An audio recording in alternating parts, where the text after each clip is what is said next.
ओ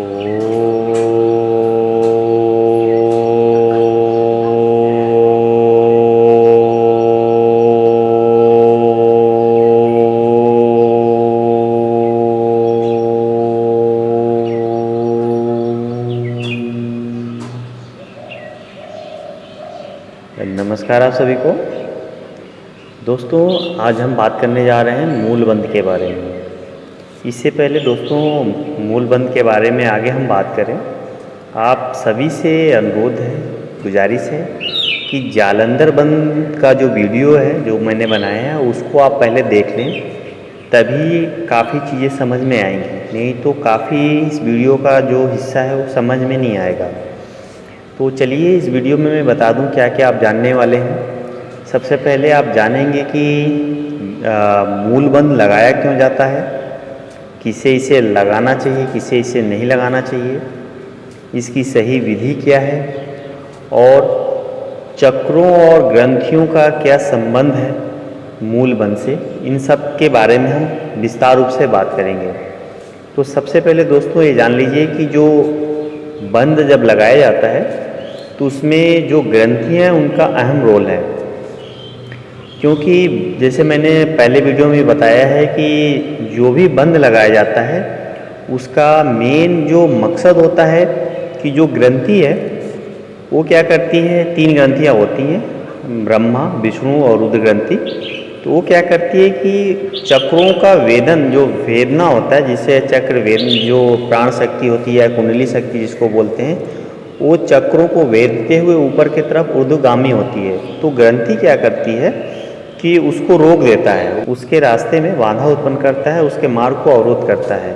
तो बंध लगाने का मेन मकसद यही होता है कि ग्रंथियाँ जो हैं वो बीच में बाधा ना उत्पन्न करें और कुंडली शक्ति जो है इन चक्रों का वेदन करते हुए शस्त्रार्थ तक आसानी से जा पाए। जो मूलबंध है इसका पहला उद्देश्य ये भी है कि जो मूलबंध से संबंध ग्रंथि है, जिसको ब्रह्म ग्रंथि बोलते हैं, उसका वेदन करना, ताकि मूलाधार और स्वाधानिष्ठान चक्र जो है उसको कुंडली शक्ति जो है वो आसानी से पार करके आगे बढ़ सके। तो चलिए दोस्तों, अब बात करते हैं मूलबंध लगाते कैसे हैं। उससे पहले जान लीजिए मूलबंध किसको लगाना चाहिए, किसको नहीं लगाना चाहिए।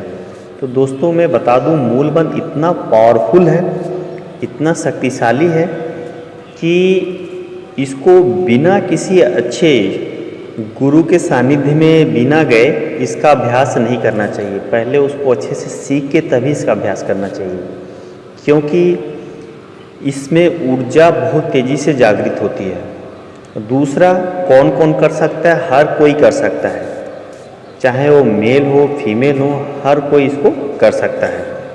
अब बात करेंगे दोस्तों कि मूलबंध लगाते कैसे हैं। तो देखिए, मूलबंध लगाने के लिए सबसे पहले आपको सिद्धासन या तो सिद्ध योनि आसन, इसमें बैठना होता है। इसमें ये जो बंध है काफ़ी असरदार तरीके से लग पाता है। वैसे तो सुखासन में भी लगा सकते हैं, लेकिन अगर आप सिद्धासन या सिद्ध योनि, महिलाएँ सिद्ध योनि आसन में और जो पुरुष हैं वो सिद्धासन में इसको लगाना चाहिए। जैसे कि अभी मैं सिद्धासन में बैठा हूँ। सिद्धासन कैसे लगाया जाता है, पहले आप उसको अच्छे से उसमें अभ्यास कर लीजिए, फिर आप मूलबंध को लगाइए। क्योंकि बिना सिद्धासन, मेल है तो सिद्धासन में और फीमेल है तो सिद्ध योनि आसन में। तो मैं अभी सिद्धासन में बैठा हूँ, ठीक है। तो आप सभी को सिद्धासन में बैठ जाना है। दोनों पैर के घुटने जो हैं ये नीचे की तरफ ज़मीन की तरफ रहेंगे, ठीक है। और सबसे पहले आंखें बंद करके पूरे शरीर को शिथिल करिए, कोई मूवमेंट नहीं। जैसे शवासन में होता है ना, पूरा शरीर शिथिल कर लेते हैं, उसी तरह पूरे शरीर को शिथिल कर लेना है। जब पूरा शरीर आपका शिथिल हो जाए, ठीक है, तो आपका जो फोकस है वो गुदा मार्ग पे जाएगा। बहुत सारे लोगों को कन्फ्यूजन होती है एक्चुअली गुदा मार्ग होता क्या है। तो मैं बता देता हूँ। गुदा मार्ग वो होता है जिधर से हम शौच करते हैं, लैट्रिन जिधर से निकलती है वो गुदा मार्ग होता है। अब देखिए, आपका फोकस कहाँ होना चाहिए, आपको पूरा शरीर ढीला है, आपने शिथिल कर लिया है, कमर सीधी है, आंखें बंद है, तो आप उस मार्ग पे आप अपना ध्यान ले जाइए, ध्यान को केंद्रित करिए। अब अगली क्रिया क्या करनी है, ठीक है। श्वास, देखिए श्वास आपका बराबर जैसे आप ब्रीदिंग करते हैं वैसे ही करना है। समझिए गुदा मार्ग है, जिधर से शौच बाहर आता है ऐसे होता है, ठीक है। तो सबसे पहले देख लीजिए ध्यान से, सबसे पहले इसको संकुचित करना है। संकुचित करके पीछे की तरफ मतलब कि ऊपर की तरफ इसको खींचना है। मैंने क्या किया, देखिए इसको संकुचित किया, उसके मार्ग को ऊपर की तरफ खींचना है और इसको खींच के होल्ड करना है जब तक कि आप आसानी से कर सकें। कोई जोर ज़बरदस्ती इसमें नहीं करनी है। तो पहला अभ्यास ये है कि आप आंखें बंद करके पूरे शरीर को ढीला कर लें, शिथिल कर लें, गुदा मार्ग पे अपना ध्यान ले जाएं और जो गुदा मार्ग हो उसको संकुचित करके ऊपर खींच के होल्ड कर लें। तो पहला अभ्यास ये है। तो इस तरह पहला अभ्यास होता है मूलबंध लगाने का।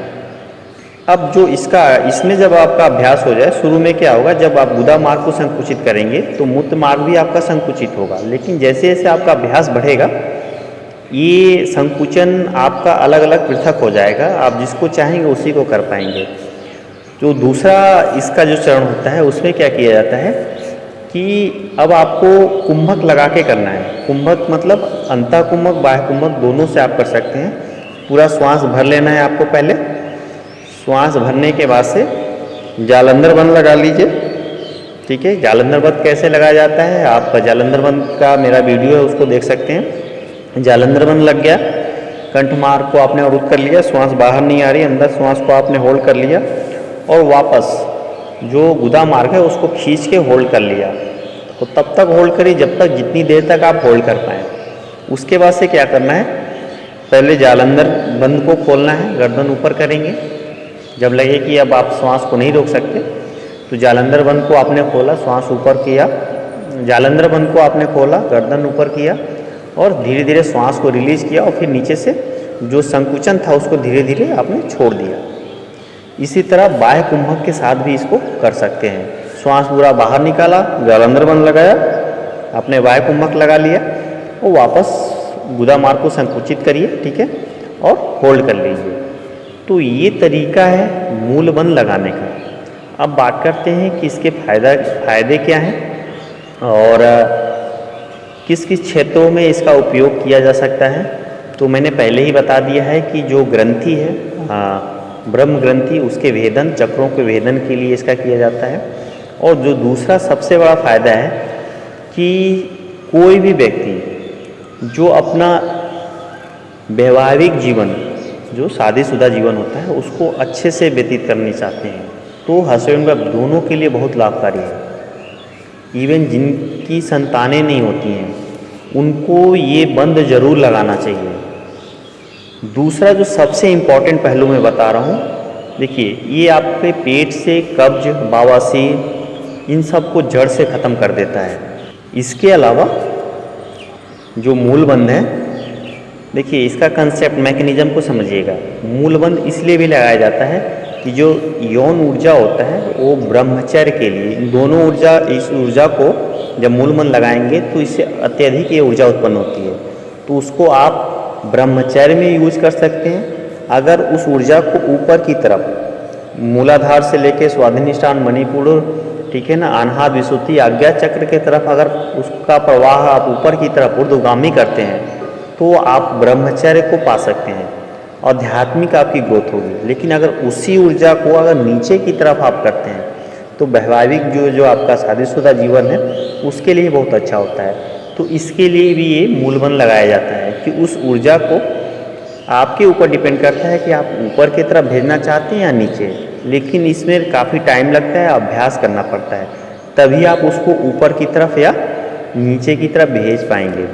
तो दोस्तों एक बार मैं समराइज़ कर देता हूँ ताकि और अच्छे से समझ में आ जाए मूलबंध कैसे लगाते हैं। अगर मेल है तो सिद्धासन, फीमेल है तो सीधी योनि आसन में आपको बैठना है।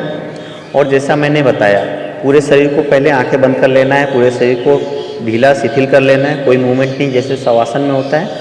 और गुदा मार्ग को संकुचित करके ऊपर की तरफ खींच के होल्ड कर लेना है। ये प्रारंभिक क्रिया है, इसको आप अंतः कुंभक, बाह्य कुंभक के साथ भी कर सकते हैं। तो उम्मीद है दोस्तों आप समझ गए होंगे कि मूलबंध किस लिए लगाया जाता है, इसकी तरीका क्या है। दोस्तों फिजिकली और स्पिरिचुअली मैंने कोशिश किया कि हर इस पहलू का, मूलबंध के हर पहलू को आपको बता सकूं सरल लैंग्वेज में, सरल भाषा में, ताकि आप लोगों को समझ में आ सके। तो दोस्तों मिलते हैं अगले वीडियो में, तब तक के लिए नमस्कार।